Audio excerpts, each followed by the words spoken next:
सागरा सर्व सप्तद्विता वसुंधरा ऋग्वेदो यजुर्वेदो सामवेदो अथर्ववेदो अच्युते संहिता सर्वकलेषु तत्समश्रिता अत्र गायत्री सावित्री शांती पुष्टिकरिता आयार्तो देव पूजनार्थ दुर्क्षकारका गंगे च यमुने च गोदावरी सरस्वती च नर्मदे सिंधु कावेरी जलसिद्धो सिंधु घंटादैव कुमार सर्व प्रचारार्थ गंगा अक्षतार्थ पूजार्थ समर्पयामि।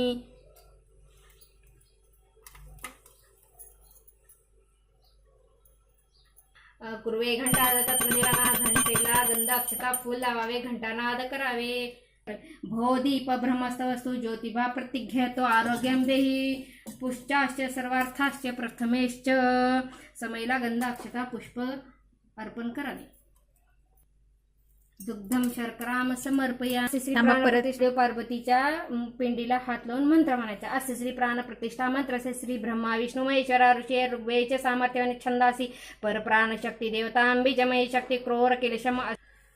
आता शंकराची पूजा आहे। शंकराची प्रतिमा हे डोळ्यात घेऊन कल्पनेनुसार शंकराच्या केसापासून म्हणजे डोक्यापासून जटापासून ते पायाच्या नखापर्यंत शंकर पार्वती दोघांची ही पूजा केली जाते आणि त्यासाठी हा मंत्र आहे।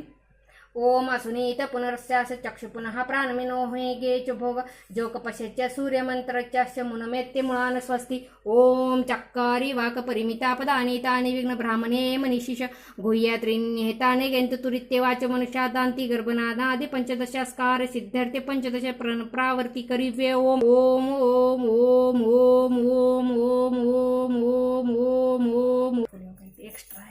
शंकराला तर बेल आणि फूल शंकर पार्वतीला बेल आणि फूल वाहून आपण पूजेस सुरुवात करायची आणि आपण जे काही आज जमवलेलं आहे पान पत्र फूल वगैरे ते प्रत्येकांच्या त्या पत्राचं नाव घेऊन समर्पयामी म्हणत मग पूजेला आपण सुरुवात करत आहोत। पाण्याने स्नान घालावे म्हणजे फुलाने ते शिंपडावे। वस्त्र सर्व भूषकावे सौम्य लोकलज्जिना निवार मापयामी तस्य वाससी पृथ्वीग्रामे उमामहेश्वर। तर शंकर पार्वतीला 2 वस्त्र आणि 1 माळ व्हायचे। अशा प्रकारे जे की मी आता वाहिलेलं आहे आणि इथून आपण पूजेला सुरुवात करायची। पार्वतीची स्थापना आता आपलं झालेली आहे। विधिवत आपली पूजा हे संपन्न झालेली आहे आणि आता पार्वतीला आपण सगळं म्हणजे सुहासिनीने जे जे वापरतात म्हणजे आपल्याला कंगवा गंध हिरव्या बांगड्या काजळ गळसरी असे सगळे सुहासिनींचे सगळे जे प्रतीक आहे सुहासिनीचं